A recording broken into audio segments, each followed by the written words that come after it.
3월 17일 월요일 아침에 예배 자리에 나오신 모든 분들을 주님의 이름으로 환영합니다. 오늘 우리에게 주신 하나님의 말씀은 출애굽기 19장 1절에서 6절까지입니다. 제가 봉독하겠습니다.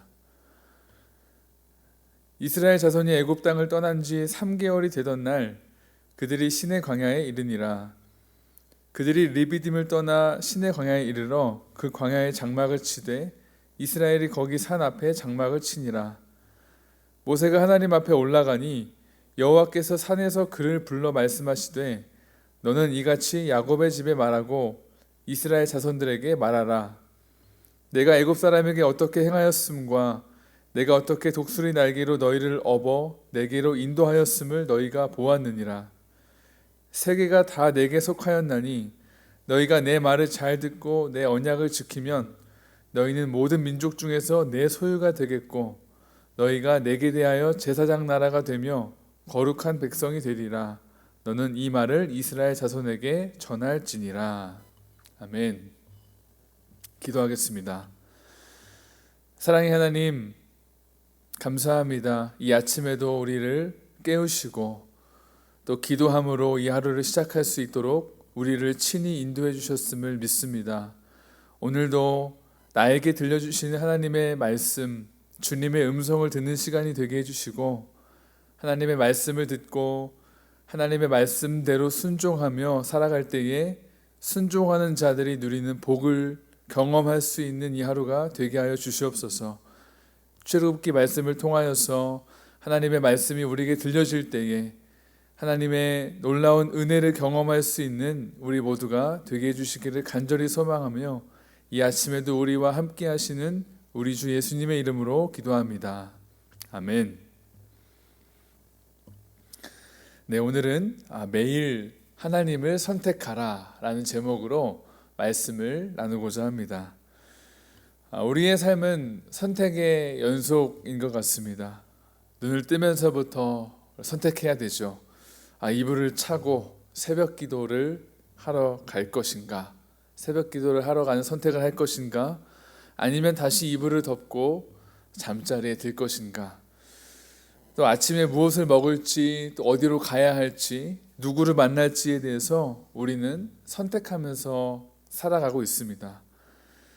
선택하기에 쉬운 부분들도 있지만 아무런 고민 없이 선택을 또 하는 경우도 있지만 정말 중요한 것을 선택해야 하는 순간도 찾아오는 것이 바로 우리의 삶인 것 같습니다.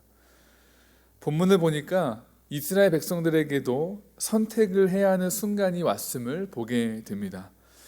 하나님의 말씀을 선택할 것인가, 그렇지 않을 것인가의 문제였죠. 본문의 내용을 통해서 살펴보면서 말씀을 나누면 좋겠습니다. 본문 1절에 보니까 이스라엘 자손이 애굽을 떠난 지 2달 정도가 지나서 3월이 되었다라고 말씀을 합니다. 1절에 이스라엘 자손이 애굽 땅을 떠난 지 3개월이 되던 날 그들이 시내 광야에 이르니라.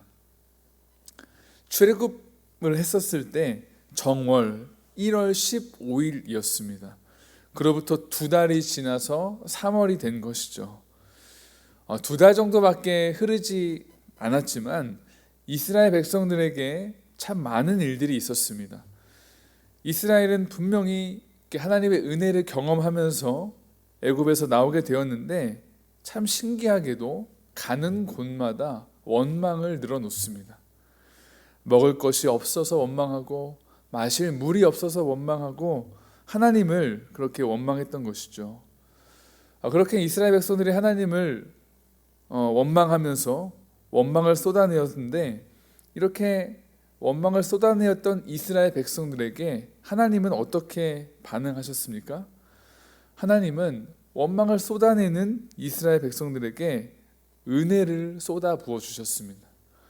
먹을 것이 없어서 원망하면서 징징거리고 불만을 표현했었던 이스라엘 백성들에게 밤낮으로 메추라기와 만나를 비같이 내려주셨고요.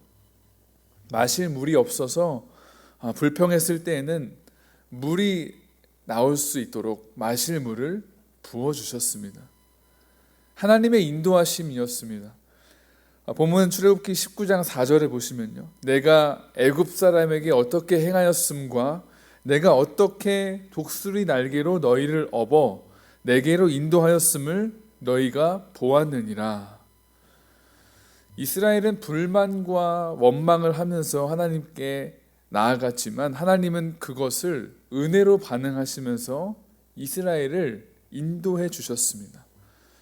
그렇게 하나님이 이스라엘을 인도해 주신 곳이 바로 오늘 본문에서 나오고 있는 신의 광야였고, 하나님이 모세를 신의 산으로 부르셨습니다. 그리고 하나님이 모세를 통해서 하나님 당신과 이스라엘 백성들 사이에서 언약을 맺기 위한 준비를 하십니다. 신의 산 언약이라고 불리죠. 하나님과 이스라엘 사이에 맺게 된 이 신의 산 언약, 이 언약의 특징은 무엇이었을까요? 먼저는 첫 번째로는 말씀 위에 세워진 언약이었다라는 것입니다. 본문 5절에 보시면요, 너희가 내 말을 잘 듣고 내 언약을 지키면 말씀하십니다. 하나님이 이 말씀을 하시고 이스라엘 백성들에게 무엇을 주셨냐면요, 십계명을 주셨습니다. 이스라엘 백성들에게 십계명을 통해서 하나님과 이스라엘 사이에 맺은 언약이 다른 어떤 것이 아니라 말씀으로 세워진 언약임을 나타내 보여주셨습니다. 두 번째로 이 언약의 특징은 말씀에 순종할 때 언약이 성취된다라는 것입니다. 하나님의 말씀을 잘 듣고 언약을 지킬 때 하나님은 이스라엘 백성들이 누리게 될 복을 알려주셨습니다. 어떤 복이었죠? 세 가지 복이었는데요, 첫 번째로는 하나님의 소유가 되는 것이었습니다.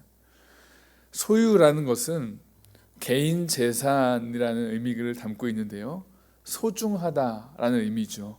소중함을 나타내는 의미입니다. 말씀을 순종할 때 말씀을 지키기로 결정하고 하나님과의 언약의 관계가 맺어지고 그 언약의 관계로 살아가게 될 때 하나님은 그 순종의 사람들을 하나님의 소유로 삼으신다라는 것입니다. 두 번째로 받게 될 복은 이스라엘 백성들이 제사장 나라가 된다라는 것입니다. 제사장은 어떤 역할을 하는 사람들입니까? 하나님과 사람들 사이에 중재자의 역할을 하는 사람들입니다. 그러니까 제사장 나라, 제사장의 백성들로 삼아 주시겠다라는 것은 사람들을 하나님께로 인도하는 축복의 통로로 삼으시겠다라고 약속하시는 겁니다. 마지막으로 세 번째 복은 거룩한 백성이 될 것이다 라는 겁니다. 거룩한 백성은 어떤 의미일까요? 거룩이라고 하는 것은 세상으로부터 구별되었다라는 의미입니다. 하나님은 당신의 백성을 세계의 여러 민족들 중에서 구분지어 주십니다. 그리고 오직 하나님을 위해서 쓰임 받을 수 있도록 하나님께서 그들을 선택해 주시는 것이죠. 또한 거룩이라고 하는 것은 하나님의 성품을 의미하는데요, 하나님을 닮아가는 자들로 세워주시겠다라고 약속을 해주시는 겁니다. 이제 이스라엘은 이 선택의 기로에 서 있습니다. 하나님의 말씀을 잘 따를 것인가, 아니면 하나님의 말씀을 저버릴 것인가, 그렇지 않을 것인가, 이 선택의 기로에 서져 있습니다. 이것은 하나님과의 언약을 맺을 것인가 맺지 않을 것인가를 결정하는 문제였습니다. 이스라엘은 이 두 가지 중에서 선택을 해야 했습니다. 이스라엘은 모세를 통해서 들은 이 하나님의 말씀, 이 언약에 대해서 어떤 선택을 했을까요? 출애굽기 19장 7절과 8절에 이렇게 말씀합니다. 모세가 내려와서 백성의 장로들을 불러 여호와께서 자기에게 명령하신 그 모든 말씀을 그들 앞에 진술하니 백성이 일제히 응답하여 이르되 여호와께서 명령하신 대로 우리가 다 행하리이다.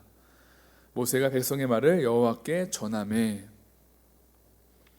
이스라엘은 하나님의 말씀을 선택하기로 결정했습니다. 이스라엘 백성들이 하나님의 말씀을 순종하기로 했던 것, 그러면서 하나님과 언약의 관계를 맺기로 선택했던 것처럼 우리의 삶에서도 저와 여러분의 삶에서도 하나님을 선택할 수 있게 되기를 축복합니다. 다른 곳을 향한 발걸음을 선택하는 것이 아니라요, 하나님께 기도하는 자리를 선택하십시오.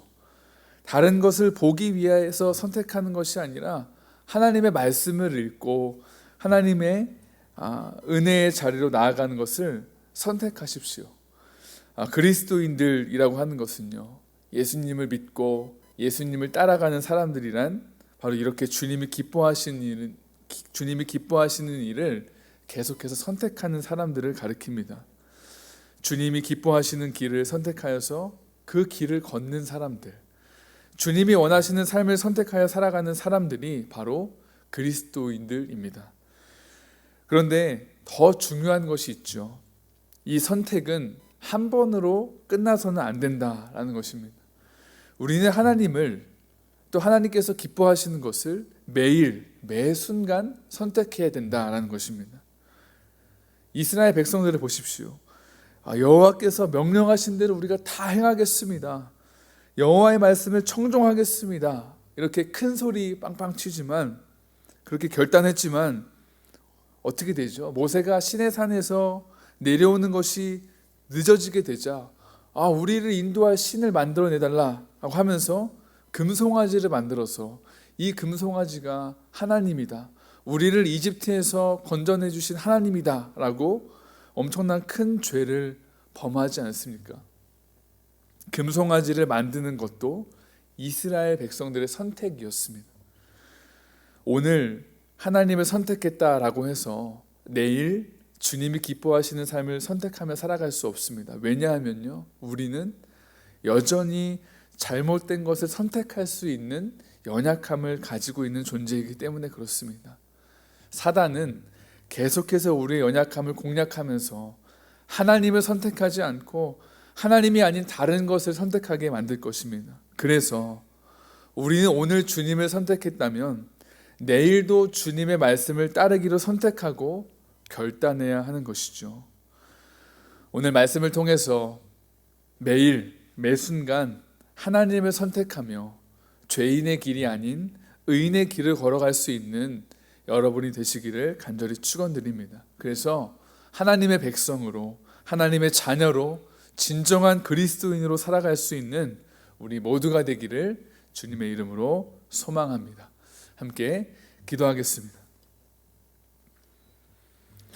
사랑의 하나님, 우리의 삶에서 계속해서 선택의 순간들이 찾아옴을 우리는 알고 있습니다.